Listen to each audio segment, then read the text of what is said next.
Hello and welcome back to the Fat Dad Fishing Show. My name is Rich Natoli, your regular host. Tonight we're being blessed with the presence of Frank Mihalic. We're going to talk about tautog fishing up and down the coast. 'Tis the season. Cold weather is finally here. To me, that really marks the kickoff. I'm looking forward to getting out on the water for some tog. I haven't yet. Looking forward to it. We're going to jump into this real quick because I have gotten a few texts today saying, the birds are playing tonight. And yes, I do know that the Eagles are playing tonight. I do know that they're probably going to win. At least that's what I'm hoping for. But listen, tog and fishing take precedence every day in this household. Well, at least the household part that I'm in charge of. My wife may have something different to say. But we got to talk. We got to talk tautog, and it's coming up. The season opener. Well, I shouldn't say the season opener. The expansion in New Jersey is coming. The limit expansion. So we're going to get into that. Before that, we need to go and talk about the sponsors of this podcast and live stream. Start off with our number one sponsor, Great Bay Outfitters on Radio Road in Tuckerton, New Jersey. Anything kayak related that you need, natives, old towns, parts. Any accessories that you need, Paul and the team at Great Bay Outfitters have you covered. They even have different brands available through consignment, selling used kayaks. If there's something you need for a kayak, reach out to Paul, reach out to Great Bay Outfitters. And I'm going to just plug two things real quick. If you want to power your kayak, talk to Paul. He is absolutely insane about the modifications. So if you want to modify your kayak, reach out to Paul. He's got multiple different options, including the Garmin motor available for you. The second thing is, and I have to bring this up, if you're a kayak fisherman and you are kayak fishing right now or into the spring, please get a dry suit. We've seen multiple people die very recently because they're out on the water without a dry suit. And people say, don't jump on them for, they made a mistake. Well, listen, it's common sense. It's too cold. All right. Don't use this, whatever 110 rule, whatever the rules are. Get a freaking dry suit and put it on. It'll save your life. It saved mine once. And I've had other people out with me that have gone in the water. And it's not fun. And it's the one thing that people don't think about is if you're out with someone, you go in the water, whether you have a dry suit or not, you are now everybody's responsibility. And those people that are safe in their kayaks become unsafe trying to rescue you. And it gets even worse and more urgent when you do not have a dry suit on. I typically refuse to go out fishing at this time of the year with anyone that does not have a dry suit. Not because I'm an ass, not because I hate you, just because I don't want that level of responsibility on me. I've got a family that I want to get back to.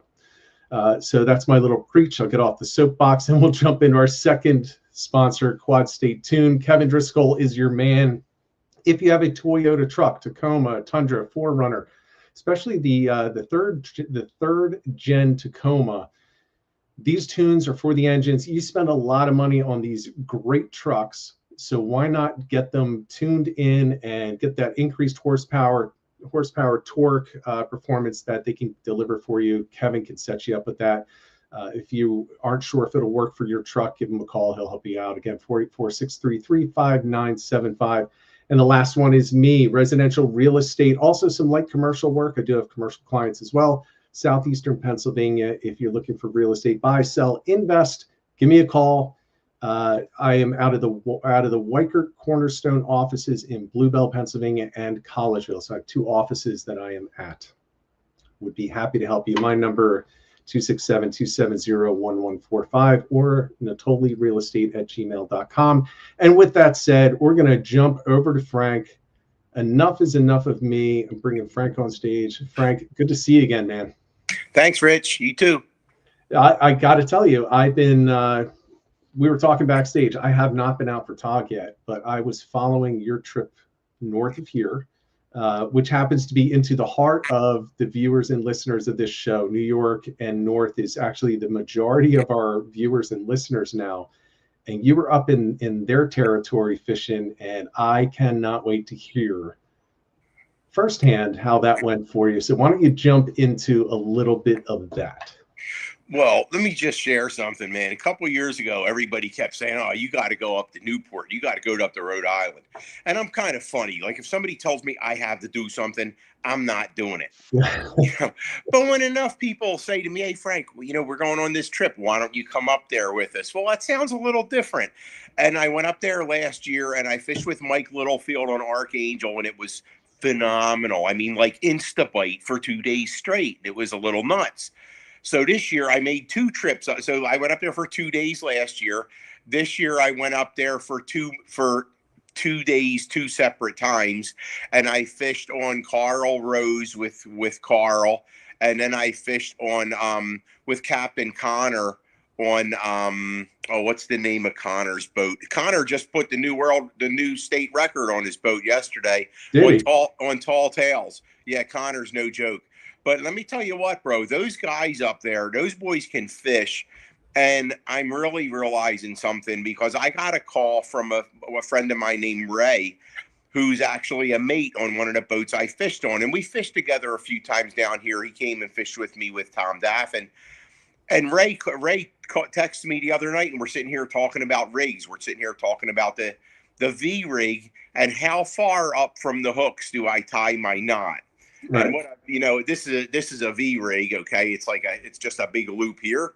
It's a triple surgeon's loop, and it's a couple of owner 5/0 hooks, and this is about 4 inches long. And we had a whole discussion about how long this distance is and how Ray puts a glow bead on there, but I don't put a glow bead because I have this thing about trying to keep the sharks away. Right. But my point is, then I can name a handful of other guys that are like the best of the best. We have some conversations, man, that are like heavy duty. Like me and Joe Mole, like we can talk about fishing up there for hours and hours, and that's how I learn. That's how I'm learning to be a better togger down here, is by talking to guys like that up there. Yeah, I think I think one of the funniest things that I noticed is there is the Jersey versus New York thing for those that fish in the Raritan Bay. So if anything ever goes wrong, you hear, go back to Jersey, go back to Long Island. They're yelling at each other. And then here's the thing, though. I know guys that fish that are from New York, that are from New Jersey, that are actually, most of the New Jersey guys are from Pennsylvania, let's just be honest. And they're all the same. Like everybody grinds.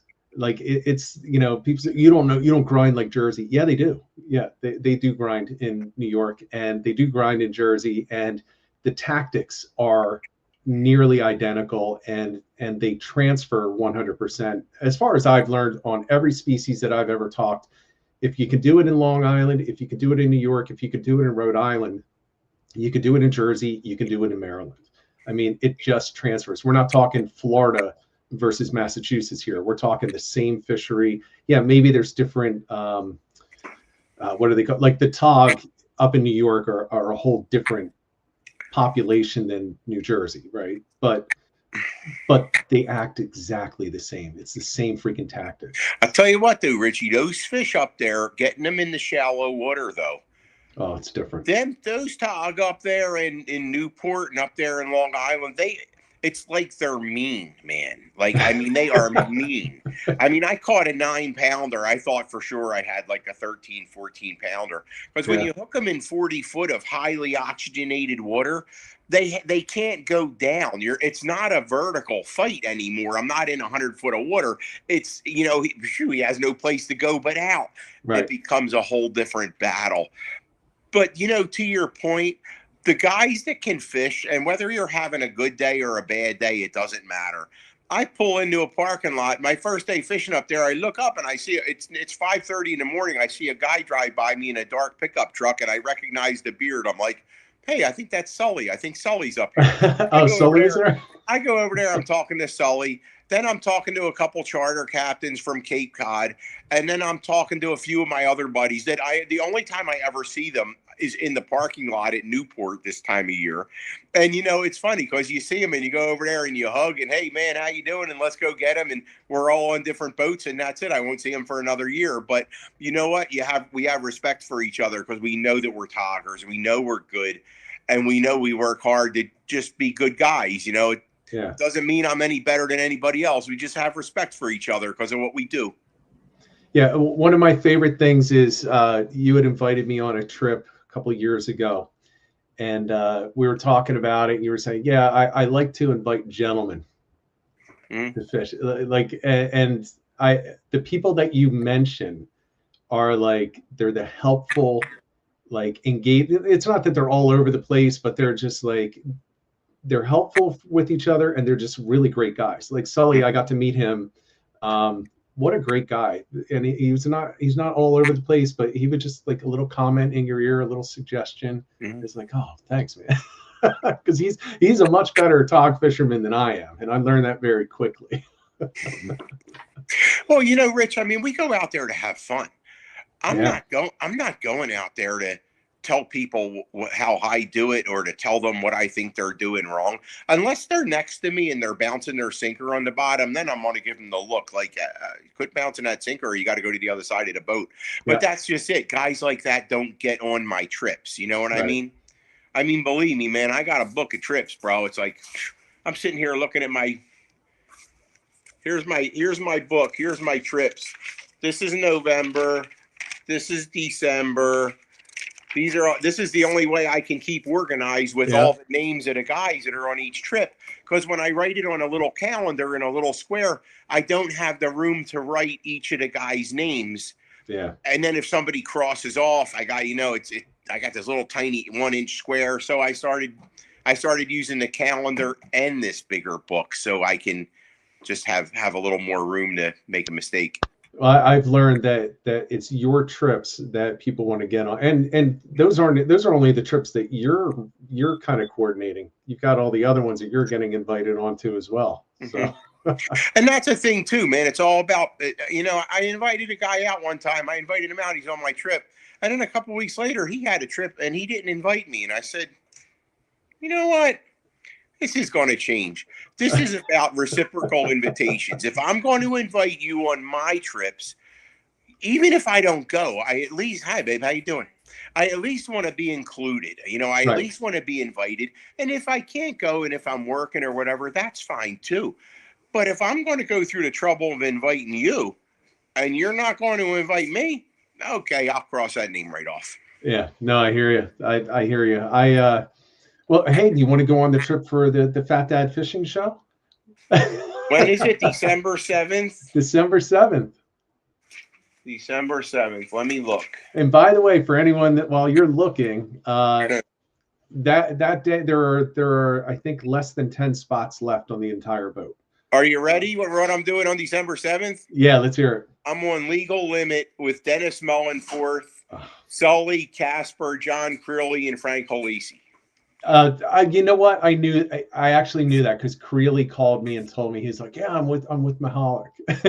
I was like, I didn't realize. I thought he was going with you the previous day though, but he has back-to-back trips. So I started doing something a little different this year, Rich. I mean, I was chartering every single day, every Saturday and every Sunday. Every Saturday and every Sunday, I'm chartered. Yeah. And then whenever anybody invites me on Fever, I say yes. Whatever day of the week it is, I take the day vacation and I go. But in the meantime, it's all, I go fishing on a Saturday. I come home. I got to remember who's on the trip for Sunday. I got to hurry up, come home, turn around, turn and burn the next day, or it's a bad weather day. And in the meantime, I'm kind of stressing out about things I have to do around the house, and I'm getting really tired. And I was, you know what? I'm only going to charter one day on each weekend. I'm still going to take all the trips on Fever that I can, and I'm going to enjoy it a little bit more, because in reality, usually if the trips get weathered out anyway, if a trip on a Saturday gets weathered out and Sunday's nice and I'm not on a charter, I can always go hop on the Osprey or something if it's a nicer weather day. Exactly. Yeah. Well, and the last thing you need is more and more stress just because you're fishing so often, because then you don't have any options. You've already booked it. You're going. I mean, I had a day last year. I think it was like between Christmas and New Year's. I think I had 5 days. I was on 5 out of 8 trips, 5 out of 8 days. I was like, man, I'm little too carried away here. Yeah. Well, hopefully you can put more into each trip this year, and have more fun with it. You're not saving anything for the next day. Right. I tend to do that actually when I have back-to-back trips. I tend to just kind of, it feels like I go a little less hard on the first day. Because I'm dead on the second day. But listen, I know, man. I just go in my corner. I just go to work. I just zone out, and as quick as I can get that crab to the bottom, catch a fish, unhook them, new crab, step on it, back to the bottom, get another one. I get in such a zone, man. I just really enjoy that focus.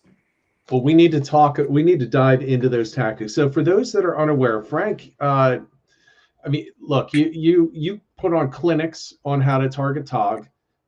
You are the architect of the Century Pro Togger. So when it comes down to the technique and the rods that are made that really help you to maximize your ability to not just hook, but actually get these fish out of the pieces and free and clear, what you're doing, and you're advising. You're advising Century on how to make the equipment. So that's why I love having you on, and you love sharing the information. You've mentioned already names like Dennis Mullen. I would love to meet him someday. Sully, what a great guy. He still has the New Jersey state record, right? So yeah, absolute class guys, man. Every guy I fish with, Tom Daffin, class guy, no doubt.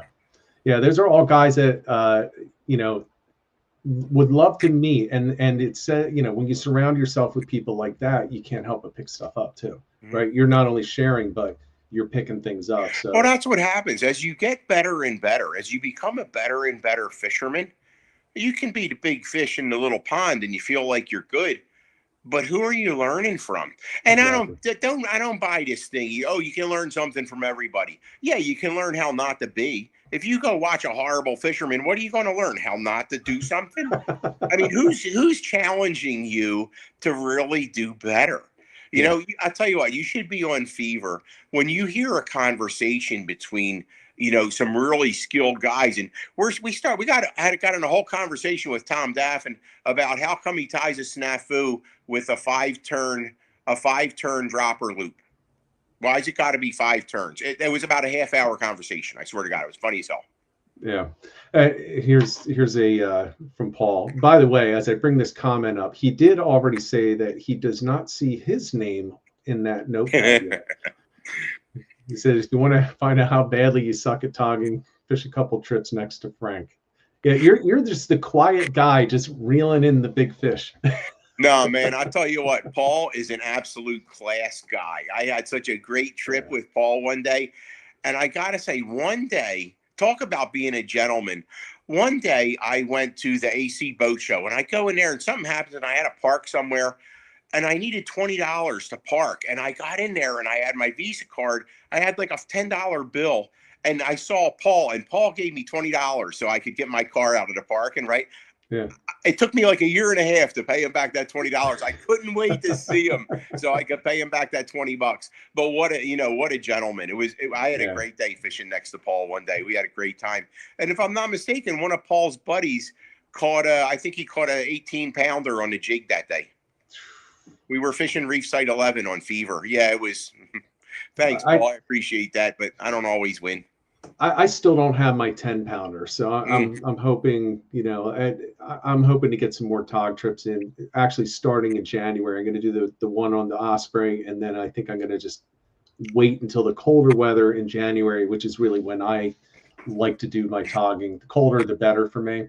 But let's dive into a couple of things here. So, as far as the tactics, you were up in the Rhode Island area. Are you seeing differences? Is there anything that you caught from up there that you would apply down here that isn't common or isn't what we typically talk about? Earlier in the season, when we were up there in October, we were fishing some really shallow water. And I really got good with the jig. Like I got a lot better. That was last year. So this year when I went up there, I made another jig rod with Century. It's a 7.5 foot full carbon weapon.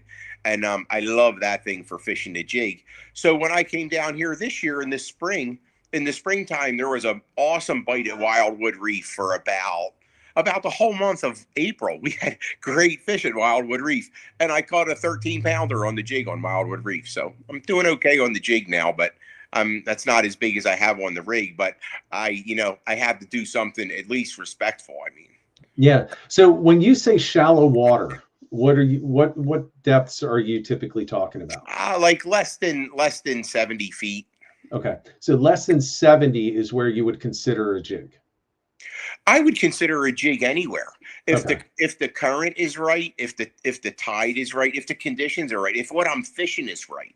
If I'm fishing, concrete rubble, low rubble, where again fishing up there, the fish, it's not a straight, your jig straight up and down, but when you hook the fish and the fish runs out, the fish rubs on rocks. And it's not the rocks that cut you off up in Rhode Island. It's these real sharp barnacles that grow on the rocks that you come up.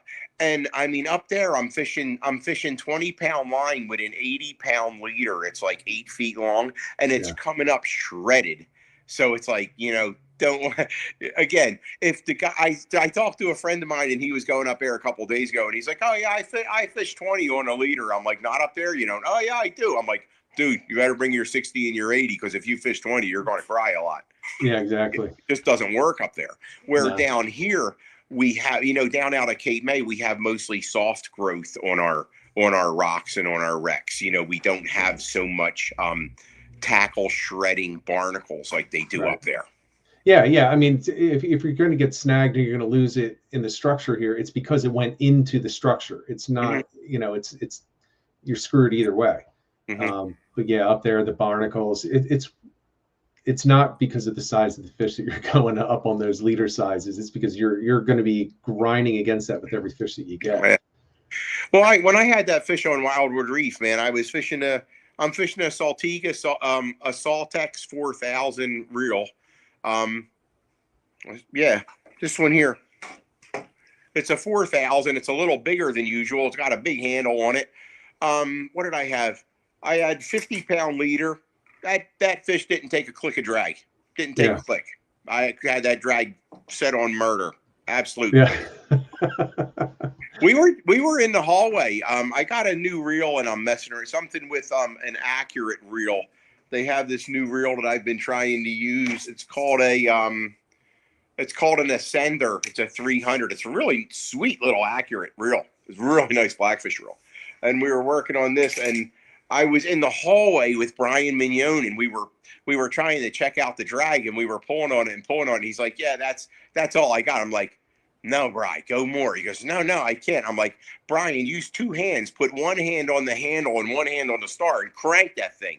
Yeah. And he's like, oh, because I didn't know you could do that. I said, well, that's how you get to murder, Yeah. But we were talking because Brian's an excellent fisherman, and he fishes Oshia jiggers a lot. And he tells me to, every now and then he'll get a fish and he can't stop it, and the fish gets back into the wreck. And that's one of those things, like how to really crank on that star drag, that unless you have a lot of experience fishing those reels, it just doesn't really click. And all of a sudden, me and Brian in a hallway in a hotel in Rhode Island, and all of a sudden, ding, okay, now I know how to crank on the drag. You better have the right rod if you're doing that, though. Absolutely. Just hang on, brother. Hang on. I've seen tuna guys and shark guys do that when they have the telephone pole, so they know that the rod's not going to snap, but they need something to slow that fish, and it's typically the shark and the tuna. Yeah, I've hooked those fish where I get the fish coming up, and it starts dogging, and I'll lower the rod, and I'll actually like bow the rod to the fish. Sometimes where I have the rod almost straight up and down.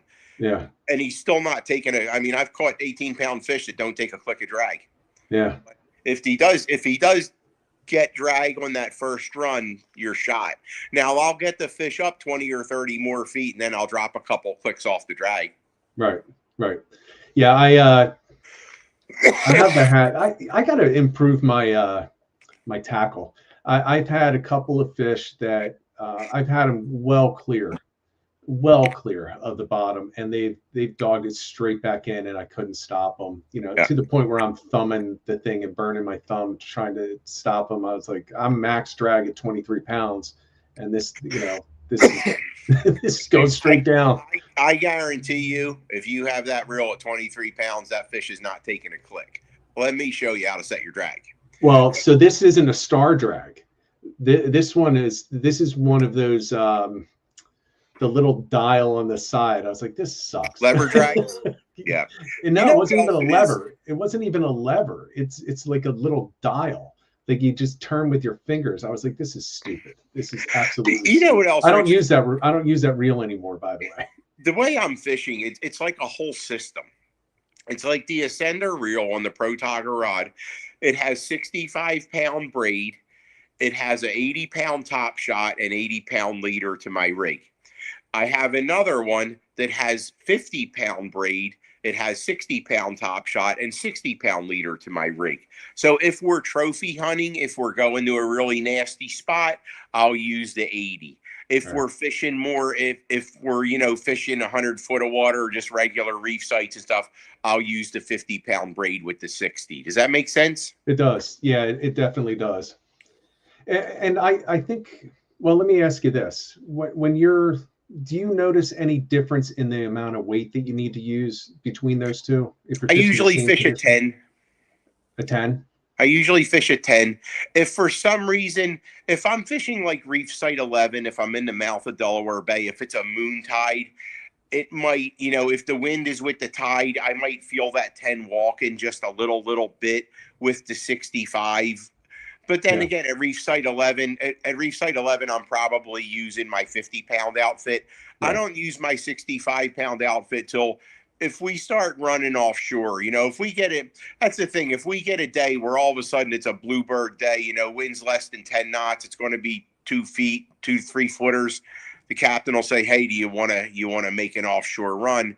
We'll all put in some extra money. We get to the boat an hour early, and and we have a special day at hitting some stuff that not a lot of people hit. Right. So you pull out the big stuffs because you get that shot. You're not going to, it may only end up being only a 10-pounder, but you got more opportunity at those larger, so you don't want to miss it. And again, sometimes we're fishing, something out there that's really nasty. Sometimes it's not. It's just a matter of, the way my tackle is set up. It's the whole system. Like the 65-pound braid goes with the 80-pound mono and the 80-pound top shot because I can just lock it down and hang on. And I can basically do the exact same thing with the 50. The 50-pound braid and the 60-pound top shot and the 60-pound leader, I can do the same thing. I can just hold right on it and not give them a bit, and I'm going to hold it. Yeah. Let me ask you this: it's a shift, and one of the reasons I was asking about the weight is, I don't know if this is true. I don't know if if it's a fact or not, but I'd like your opinion on this. I've been told by a couple of people, and for the record, I don't think this is correct. I could be wrong. I've heard from a couple of people for jig fishing that you should never go over 2 ounces because a tog will pick it up and feel the weight and drop it. Have you noticed anything like that when you're fishing the jig? No. I know plenty of guys that use 3. I know guys that are hardcore jig fishermen. They always fish a jig, and they'll fish up to 3. Me, I'm not that hard into it. Where if I'm fishing more than 2, it'll start to get a little uncomfortable with me, where I feel like I'm undergunned. So I'll put it away. But Richie, honestly, I'm fishing a 10-ounce weight. I feel a blackfish come by and pick up my crab and swim away with it, and I feel my 10-ounce sinker dragging across the bottom like I'm drifting for flounder. So that was the point that I brought up. They're like, "Oh, they'll drop it right away." I'm like, I don't think so, because I typically don't fish. Look, I'm not going where you're going, so I'm not fishing 10-ounce weights, but I am fishing 5s and 6s, and I've caught under 10-pounders that are picking it up and running with it. So it didn't quite make sense to me, but you never know. And that's why I ask, because you may say, yeah, actually it doesn't make any sense, but I can't keep one buttoned up at a certain weight. So So when we're trying to blackfish, right, one of the most important skills is fishing a slack line, right? Yeah. So if I'm trying to fish a slack line with a 10, and I can just sit there and I can just loosen up my line and I can just put my tip up in the air, I can just sit there and totally relax. And I feel, if I'm getting a bite, I feel it. And I have a 10 on the bottom. If you're trying to do that with a 6, and as the boat's going up and down, don't you think maybe my 10 is a little more anchored on the bottom than your 6 is? Yeah, I work hard Mm-hmm. to keep that thing anchored, Mm-hmm. because you got to keep, because any little, if you're off by any little bit, you're now bouncing. Mm-hmm. And that is a pain in the ass. And every time it bounces, I just feel, I don't know if this is going to mess it up, but I feel like I just screwed myself for the next 5 minutes. You could do that, especially if you have a guy, some guys just fish too tight, man. Some guys fish too tight, and you'll see him over there, and that guy that fishes too tight, he'll do okay on a calm day, but on a rough day, he's over there bouncing and bouncing and bouncing. And I only want one. I just want one bite. I just want one good chance at that fish all day. Yeah. And if we're sitting there on rocks, or if we're on a metal wreck and he's bouncing and bouncing and bouncing, I'll tell him once. If I have to tell him more than once, man, he's just not my kind of guy. He's just got to go fish with, just not going to invite him on my trips anymore. Right. But that's what I mean. The guys that I have on my trips, these are good guys. You know what I mean? Yeah. I mean, I learned a lot. I told you before we went out that day, and that wasn't even a great Tautog day. It was very early in the season. It was an amazing striped bass day, which was, I had a load of fun watching you. The smile on your face when you were tossing your leg, and the way that everyone coordinated, it was like a dance across that deck. People are casting over and just shifting to this other spot and then fishing down the thing. It was like this little conveyor belt. I think Qua was there. There were a bunch of Were we on Fishmonger that day? Yeah, we were on the Monger that day. Yeah. And we were striper fishing. So we started for Tautog, and it was really slow, and we were going to move out, and Jerry turned around and looked at you and pointed to the bunker, which is about a mile inshore from where we were, a mile or two, and everyone just kind of looked at him, looked at you, and you said, "Let's go," and we ran in, and it was crazy. We did a few times that day, caught some Tautog. That day, I was testing a weapon Magnum taper rod. Yeah, and it was 710. Man, I beat the hell out of bass. My whole mission that day, I was trying to catch twice as many fish as everybody else. So as you notice, when the boat would stop, I was fishing next to the house, so I could cast forward. Yes. While the boat was still moving, I could cast forward, hook a fish, get it off, and get another cast before anybody else had their first fish in. So that my whole thing with trying that rod that day is I was just really trying to just put an ultimate beat down on the fish and get them in as fast as I could. But also because I was fishing in the front of the line, I had to get that fish in, because if I was messing around and that fish got in the back where the other 4 guys were on the side, I was going to screw them all up. Yeah, I was fishing next to you for quite a bit, and you were always casting first, and I was always waiting. I was like, damn it, let's go. Yeah, and that actually on that trip, the first time that we pulled up to the striped bass, the mates just started tossing rods around, and I was like, it's not my rod. And he's like, just fish it. I was like, yes, sir. Yeah. So I toss it out, and next to me, I hear Qua. He's like, so how you like that rod? I'm like, is this your rod? And he's like, yeah. I was like, he's like, no, catch a couple fish on it. Yeah, it was the Weapon Junior. And he's like, tell me how you like it. I was like, it's awesome. I feel like I'm going to break it. He's like, you're not going to break it. He's like, slam it. And I slammed a couple. I was like, I still feel like I need to give this back to you. So we switched back. See, I'm really all about, I mean, I have light rods and I'm real good at light tackle, but I'm all about using the right tackle for the job. You know what I mean? I want to use a rod that I can absolutely beat the hell out of that fish. I mean, and that's just kind of how I'm looking at it. You know what I mean? If I can always go lighter if I want to, but I want to be able to subdue that fish quickly. Right. Well, and there's something to be said, first of all, for the health of the fish. You know, light tackle is not good. I mean, Jeremy Wade, of all people, whether you like him or not, his philosophy is you always are geared up for the maximum size fish that you expect to catch that day, which is why he always has those big casting rods. No matter what he's fishing for, he's like, yeah, but there's 200-pound fish here. I don't want to have a 200-pound fish on for an hour because it'll kill it. So, you know, and I know you return a lot of tog. The vast majority of them you're returning. So I think that's a big thing. I used to fish as light as possible. I mean, I used to go shark fishing with a trout rod. It's now smaller shark, but literally a freshwater trout rod to see, you know, and I was able, with the split handle that I put on it, I was able to put on a 3,000 size reel. So I was able to do it, but God, that was terrible. Like, I never should have done that because it was just killing the fish. Yeah, but sometimes, you know, you grow as an angler too, man. You know what I mean? You change. Yeah. When I did that, the one day I did it, my grandfather, this is way back in the day, my grandfather's next to me. He turns around. He was no nonsense with fishing. I mean, you would have gotten along really well with him.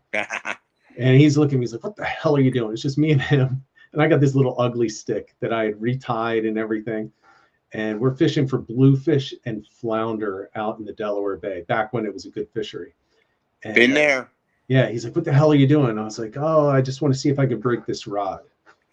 He's like, you can break it. I was like, well, I'm not going to try to. And every fish I'm catching, he's like, he's telling me that's ridiculous. Use a real rod, do it the right way. And finally, I got bit by a shark. All right, my own fault. I brought it in the boat and I grabbed at the bucktail and it got me on the finger. My grandfather was a doctor, so he's like, did it get you? I was like, yeah. So I held up my hand. He's like, all right, give me your rod, give me the shark. So he takes it off, throws it back in, and he's like, go get the med kit. So I go up to the front of the boat, and when I come back, he's like, now find a Band-Aid. And he's fishing with my rod. I was like, come on, man. And he fished with that for the rest of the day. Yeah, so it's like, it's a little part of every one of us, no matter what, that just enjoys that light tackle thing. But wouldn't have stood up to the tog, that's for sure. Well, for me, like I said, Rich, it's all about the system. You know what I mean? Yeah. Starting with the 10-ounce weight. I mean, if I'm in 50 foot of water, I'm still fishing a 10-ounce weight because I know what it feels like when I'm fishing a slack line. And when that fish picks up that 10-ounce weight, like I said, it's rolling across the bottom like you're drifting for, you know, like you're fishing for fluke. It's like that fish doesn't feel that 10-ounce weight for nothing. And if he does, the size of fish I'm trying to catch, it doesn't bother him anyway, you know? Yeah.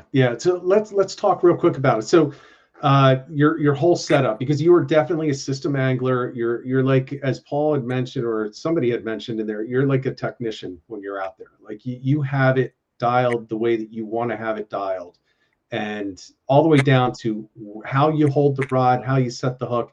We don't need to go through all of that. I mean, let's save some stuff for the seminars, get people out to these boat shows and everything to see you. But let's first of all, you're a Century guy, so you're fishing Century rods, and it's the Pro Togger. And you've already talked about the reels and the line. But what are you typically going to be starting out with as far as a rig? Well, as far as to my braid, I'm going to attach about a 20-foot length of mono. That's called a top shot. Yeah. And I'll tie it with an FG knot. Okay. And an FG knot, I could not tie a perfect FG knot until I discovered these tools. These are called line pullers, and they're from a company called 30 Fathoms. There you go. Yep. 30 Fathoms. Yep, they're knot pullers, and these are rubber, and they have a hole in them for a hook. So when I tie an FG, I can put the braid around this and the mono around this, and I can seat that FG perfectly. So I can tie a hell of an FG now, which is good. So I'm not constantly cutting my skin. I'll tie about a 25 foot top shot. I'll double up so that's like a giant rubber band. Okay. Using 65, 50-pound braiders, no stretch. The lockdown drag. I need some forgiveness. So this mono is like a little bit of a rubber band. The bottom couple feet, I'll double it up. I'll hang a sinker in the bottom, and then I'll tie in a V-rig. And here's a V-rig. These are two owner Octopus 5/0 hooks snelled on. Comes up about 4 inches. There's a triple surgeon's loop. And here's the end of it. This is the rest of the double line, where this is basically a 30-inch length of 80 with a 2 hooks snelled on. and then I put them in an eye, and I come up here about 3 inches, and I just, with the double line, I just, in a loop, I go 1, 2, 3 times. I Yep. lube it and I pull it tight, and that's how it sits. It's very similar to like the way you would fish a snafu, but it's a lot quicker to tie than a snafu is. Right. I'm going to leave this with you. Do not use a slider rig. Do not use a slider rig, because you're going to, in a slider rig, you have, and a lot of guys fish slider rigs. A lot of guys do. But I'm, in my personal experience, and I've lost 2 fish with this, when you have a snelled hook here and you have a sliding hook just resting down here, if you hook a fish on that sliding hook and it's jammed against this, I've had 2 times where I've lost big fish to the sliding hook popping the leader right there. So I might be a little stupid. Okay, the first time wasn't enough. I had to experience this 2 times. Now I'm done with the slider. I won't use a slider anymore. All right, so let me ask you this. So with that V setup, are you using that on 2 different baits or one bait hooked on both sides? One white crab. If I get a white crab about 3 or 4 inches long, Yeah. and I'll cut the claw and like 2 flippers on each side, so I just leave like the back 2 legs on each side, and I'll put the hook in one side to put the hook in the other side. I'll drop it on the ground and step on it a couple times, and away she goes. Okay. All right. And I'll fish it like that as long as there's not a whole lot of current. If there's a lot of current, I'll take all the legs off. Okay. Now, are you fishing any other types of setups? I mean, you got like so many. Yeah. There's, everybody says like different, instead of the V, or is that typically where you're starting? If there's not a whole lot of current, that's how I'm fishing. I really prefer to fish a single whole white crab. If sometimes if there's really, really big soup crabs, I might put those 2 hooks in a half of a crab. I'll just take a half of a giant soup crab, cut all the legs off, cut the shell off, and put those 2 hooks in a half a crab. But I mean, the half of this crab is like big, it's like a fistful of meat. All right, I'm going to give up something here, okay? If you're fishing a place where there's a whole lot of current, if there's just a lot of current, and if you're pulling up your whole crab and you notice the crab, like the leader's really twisted, if you feel on the bottom where it feels like your bait is kind of helicoptering, that it's not sitting correctly, that's when I'll go with like a 16-inch leader with a single hook, like a single 6/0 hook with a single small crab, like a little 2-inch white crab. And I'll cut the legs off of one side, and I'll put the hook in the side with no legs, and the other half hanging away has the legs hanging off of it. Right. It fishes really good in the current. If there's a lot of current that day, and you can get a really nice presentation that way, and I've caught some really big fish like that. It makes sense. I mean, it makes it more water or hydrodynamic, right? Mm-hmm. I almost said water dynamic, but hydrodynamic. So it's coming over the smooth side in the hook and then coming out over the legs. That's interesting. A little movement is good, but I don't want any spin. I want it to sit there and look nice. Because, I mean, especially, if we're out at Reef Site 11 and the wind's with the tide and the current's screaming, you gotta do something a little different. Maybe if the fish aren't biting, maybe you just try to give them a couple small pieces, something easy for them to eat. A nice little, like a little ice cube piece of bait, and just give them something easy to eat to get them going. So, okay, so we're not using slider rigs anymore. Yeah. We're using Belmar rigs. But one thing I do want to really stress right now, because I have run into this, and on Tautog, actually, even though that's not like a species that I consider myself to be, trophy hunter at, but I've run into it on fish like, certainly tuna and shark, even bluefish. The hooks. So you mentioned the owner octopus hooks. Mm-hmm. Can we just spend 2 minutes stressing the importance of getting the right hook? Because to me, that is the biggest heartbreak cause that people run into every freaking year. And the cutting point, the cutting point. People are going out with eagle calls. What's your thought on that? Just don't complain when you lose your fish. Now, you know what else? Now, here's another thing that this is kind of experimental at this point, but look at this Saltex hook, okay?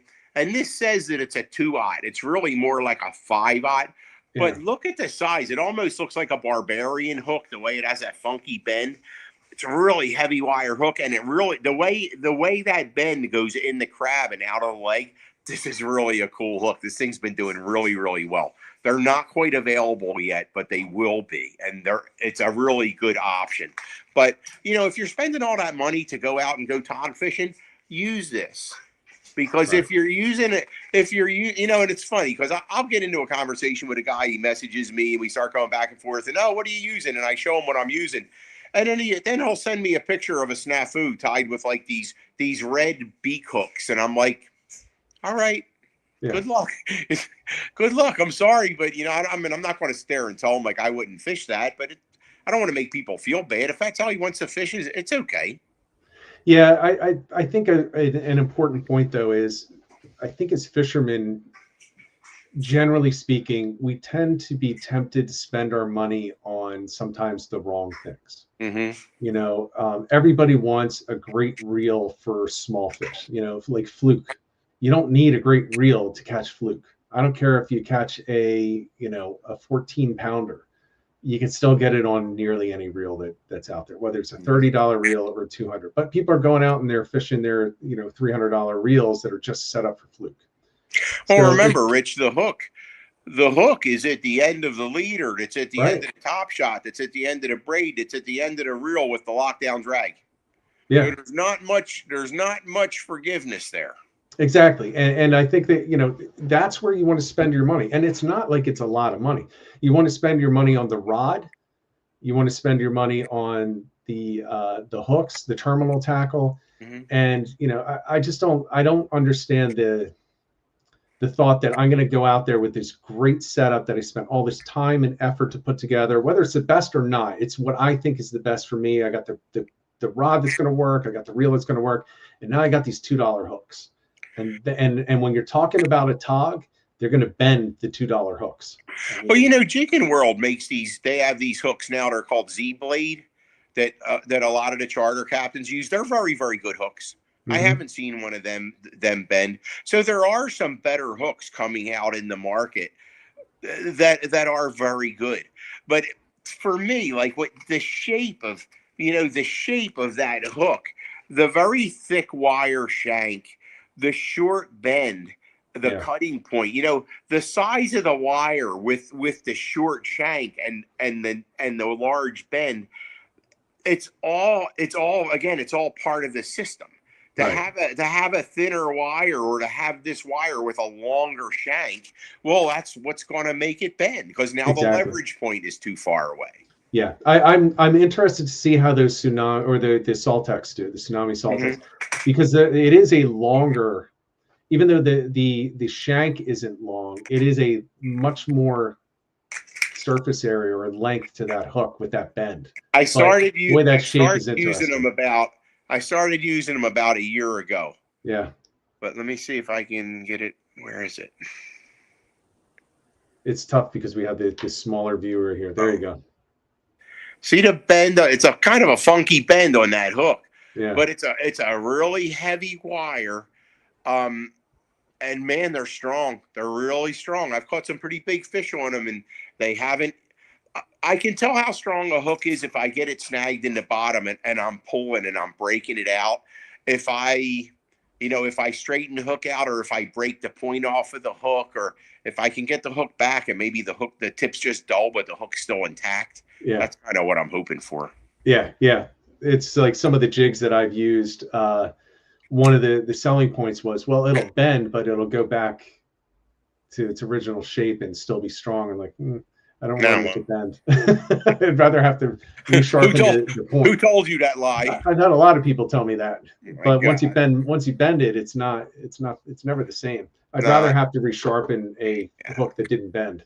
And jig hooks are tough, man. I mean, the guys that fish up in Rhode Island in that structure, they're fishing. There's some guys that are making like 4X hooks in their jigs now. Yeah. I mean, they're very good. They're very good hooks. But I mean, at the end of the day, you know what? Dante Magic Tails was probably the first guy I saw that ever made a tog jig. They were really good. He's been making them better. He's got better and better hooks. A lot of guys make really good jigs now. Yeah. But, They're usually with the jig, you're fishing a much lighter rod, so you don't have that. You don't have that total lockup like you have with a real heavy conventional outfit. Right. You know, when I swing the Pro Togger, I get that thing up in the air. I get some cranks on that fish. By the time he knows what's in trouble, and the rod butt's in my hip and my hands on the foregrip and that rod's up and it's quirked over, I got him. Yeah. All I got to do is hold on, man. I got him probably 20 feet off the wreck. All I got to do is hold him. He's going to start dogging, and after he's done dogging, he's going to turn, and I'm going to get a couple cranks on him, and it's, you know, it'll be over in a couple minutes. Yeah, eventually it'll be done, and you're going to have a nice release or a nice dinner. Yeah. Let me ask you this. We're getting close to our time here, but one of the most common questions is about baits. So if you have your choice of baits, let's talk the next, you know, maybe they change as the season goes on. What's your first drop going to be if you have your choice of baits right now in the fall? White crab. White. It's white every time. If I'm inshore, if I'm fishing inshore, green crabs are fine too. If I'm fishing out, you know, if I'm fishing more than 5 miles offshore, I really want to use a white crab. Hermit crabs, I really hate them because while they will make the fish bite, when you get the bite on a hermit crab, it's like you're fishing and you feel thick and it's all done. That's it. That's your bite, and your hermit crab's gone and you're done. I'll even fish spider crabs and catch fish. No problem. I'll catch fish on spider crabs. No problem. Really? Yeah. So something actually eats spider crabs. Absolutely. Disgusting. Absolutely. Most disgusting crab there is. So it's funny. Okay. So there's a little tick on the hermit crab. So it seems like Qua would be a hermit crab fisherman because it's similar to the sheep's head, where you get just that little tick, and then you can set that hook. I'll tell you what I hate about the hermit crabs though is when you're out on a charter boat like the Osprey or Jamaica or one of those, and one person brings them and they're smacking those things with a hammer all day. Mm-hmm. That is the most annoying thing ever in the history of the world. I prefer when they prepare them. I even hate it when we're out there at Reef Site 11. Some guys on the Thelma Dale out of Delaware have a cooler full of hermit crabs. I hear them over there smacking them hermit crabs all day. I'm like, we get the hell away from me. But some guys in the plumbing industry, they use this tool. It's called a Pro Press, where instead of soldering copper pipes nowadays, they use this thing. It's like a rigid tool, and it has these jaws, and you hit the button and it goes. Yeah. Well, guys use a Pro Press, and they use it to crush their hermit crab shells. So that's awesome. It's pretty crazy. I still hate hermit crabs. Still, but that would be so much better. It's almost like I should just buy one and just let people use it. They're just it's aggravating. The hermit crab, it's just like a little ball of mush, man. I mean, I'd rather fish clam. I mean, clam stays on the hook better than a hermit crab does, but yeah, the bite is so different. Where when you're fishing white crabs, they're going to come over. You know, if you're fishing a whole white crab, you're going to have enough bait to get, scratch, then you get bam, bam, bam. Right. Bam. Like you have enough bait for 3 or 4 good takedowns. Then all of a sudden you fish with the hermit crab and you get tick. It's all done. Then you're done. All done. Yeah, and you ain't catching if you're not on the bottom. And it's all done. By the time you get the tick, you're like, here you are zoned into the scratch bite, and then you're getting walloped with the white crabs. And now you put on the hermit crab and you got a tick. You're all done. It's like, get these things away from me. Yeah, I personally have difficulty switching between styles like that. You know, for me, actually, a big change every year is going from fluke to tog. Mm-hmm. Because it's such a different bite and a different approach to it that I find that it takes me a few fish to make that switch, and then I'm on, right? Then I'm on. But if I can't fish, like I wouldn't be able to fish fluke in the morning and then fish effectively for tog in the afternoon, or vice versa, because it's like a knuckleballer. Like, Yeah. I'm that hitter that can't hit a fastball after a knuckleball comes by. I'm done. Well, you know, those white crabs, they are the natural bait that's out there. That white Yeah. crabs aren't, they're not swimmers, they're crawlers. And usually when we're on our way in from wherever we're fishing, usually when we're on our way in on fishing fever, we stop and we haul our traps so we have crabs for the next day. So when we're out there in, you know, 50, 60 foot of water and we're hauling these traps and they're loaded with these beautiful white crabs, why would I not use these beautiful white crabs? Right. If that's what's out there, if that's the natural bait on the bottom, you know, them and spider crabs are out there too, that it just seems like, you know, why would I want to be obstinate? And, you know, and this is a thing too. You'll get some guy who's like, oh, we were killing them on green crabs in the spring. Oh, they love these green crabs. And, you know, I mean, man, it's like, you know, just because they love green crabs in the spring when you're fishing in 10 foot of water, the Right. green crabs live inshore. You know, the green crabs don't really live out in 100 foot of water. They live more in the estuaries. Right. Right. So people get stuck in their ways, man. They get something stuck in their head, and, you know.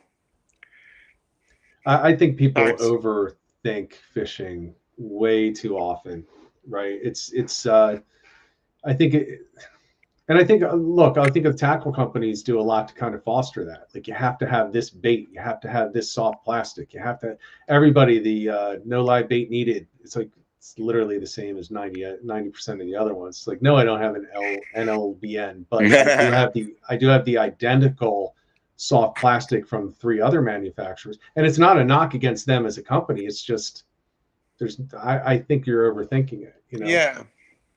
Well, you know, Richie, one day I was fishing with my buddy Mark one day. We were out, and I forget what boat we were on. I think we were with Tom. I think we were on Fever. And Mark brought a friend of his who shall remain nameless, but he's a guy that never fished with us again. And he's a really good fisherman, but he was a little bit of a nudge, you know what I mean? Yeah. And I'm fishing port side next to the house. He's fishing port side in the back corner. And then Mark's in the middle, and Sully, and there's a couple other guys. And this guy, he was kind of really, and Mark's a sweetheart. I mean, Mark is a nice guy, man. And this guy, he's giving Mark a bit of a hard time, and he's riding him. And he starts riding on him about, you know, you don't need the white crabs. You're catching the good on green. And he's catching a couple fish on green crabs, and he's okay. And then he starts giving Mark a lot of hell because Mark's using a red sinker, because one of the things that I learned a long time ago from my friend Joe Zagorski is Joe Zagorski painted his sinkers red. And one of the things that I realized is if I paint my sinkers or I use red plastic dip on them, they're no longer shiny. Like a brand new 10-ounce sinker is shiny, you know? Yeah. So if I paint it with red plastic dip, it's not shiny.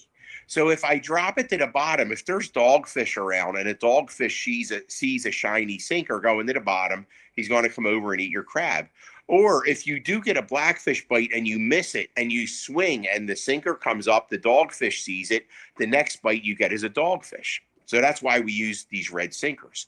So this guy starts giving Mark hell first about the crabs, and then he starts giving Mark hell about the red sinkers. And I'm up there and I'm not saying nothing. And sure enough, as luck would have it, he's getting a couple fish for a couple hours, and then luck turned. And he's using his shiny sinkers, and he started getting dogfished up for about the next 3 hours. In the next 3 hours, I'm catching fish between like 5 and 8 pounds, and I'm unhooking them and I'm throwing them on the deck, and I'm hitting them in the back of his boots. Yeah. So by the end of the day, he's got, you know, fish after fish after fish. Finally, on the way in, he's like, "Hey, you did pretty good there." I'm like, "Oh, I did okay." He goes, "So let me ask you, what is it about the red sinker?" And I looked at him and I was like, and I was a gentleman and I told him, Yeah. but you know, karma kind of got him. I figure he kind of did himself in. Yeah, it sounds like it. I don't have any red sinkers. Well, if you go with me, I'll let you use one. Yeah. Yeah, full disclosure, I don't have any. But you'll have to give it back to me at the end of the day because it's a secret. Yeah. It's a secret that thousands of people are going to listen to in the next 2 weeks. Little things, man. You know what? It's little things. If it gives you a sense of confidence, if it helps me be more patient fishing that bait, I just need to get it on the bottom and let it sit there until I get the right bite. Yeah, no, I agree. Confidence is, you know, common theme on this channel. Confidence is probably the #1 indicator of success or failure. Mm-hmm. And, you know, that's why, you know, people say, one of the examples I use is the twitch, pause, retrieve when fishing for certain species. It's the most common retrieve, twitch, pause.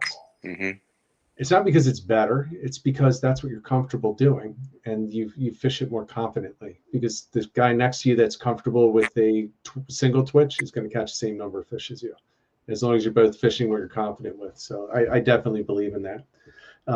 But hey, Frank, wanted to thank you for coming on. I know that people are watching the Eagles now at the same time and hopefully listening to us. Go Is there Birds. anything? Go Birds. Is there anything you want to leave everybody with before we go? No, man. Just, one thing I really tried to do this year, Rich, in the springtime, I let all the females go. I let everything over 7 pounds on my charter. We try to let go if it'll go, and all the females we let go. And this year I started doing that in the spring and the fall, where the only fish we keep are males, and they're like under 7 pounds. So whatever I can do to help release the fish nice and healthy, keeping them in the live well, let them acclimate to the pressure and try to let them go at the end of the day so that they can go back and live and be good breeding stock. And just try to, have fun catching them, but try to let them go and take good care of them. Yeah, I agree with that. Let them go if you can. But, with that said, if you want to keep them. Absolutely. It's your fish, man. If it's a legal fish, keep it. Yes. I am never going to begrudge anybody from keeping a legal fish. It's their fish, man. I don't have no horse in that race. That's just a little thing that I try to do. That in reality, I love to bring home blackfish and cook it that night or the next night. But if I put it in the freezer, I'm better off just giving it away, because I'm not going to eat it if it comes out of the freezer. Yeah, I agree. That's how I am. I have a vacuum sealer that we got 4 years ago. I haven't even unwrapped it yet, because it just goes into the fridge and then directly onto the grill. So. Yeah, man, it's like Sunday gravy. I'll have meatballs like one more time during the week, but I'm not eating them no more after that. Yep. I hear you. Well, Frank, thanks. One time. Yep. Thanks for coming on. I really appreciate it. Everybody, we'll be back next week. We're going to announce the guests later in the week. We're still waiting for a confirmation, but man, I'm looking forward to running into the Tautog. Following again, you had a great trip, so that kind of got me all charged up. I actually have all my Tautog gear ready for our December 7th trip. So, well, I hope we get out there on one of them together, Rich. Yeah, well, we'll make it happen at some point when you're not out on a charter. Let me know, and we'll jump on together. If everybody, thanks. Openings, I'll let you know. I appreciate that. Everyone, thanks for tuning in. We'll be back next week. Cold weather is here, which is great for the kickoff to the opening or the expansion of the Tautog season in New Jersey. All of you guys up north, you're just hammering them already. So keep hammering, keep sharing those picks so that we can all live vicariously through you until we hit the water. And until next week, everyone, get out there, get on the water.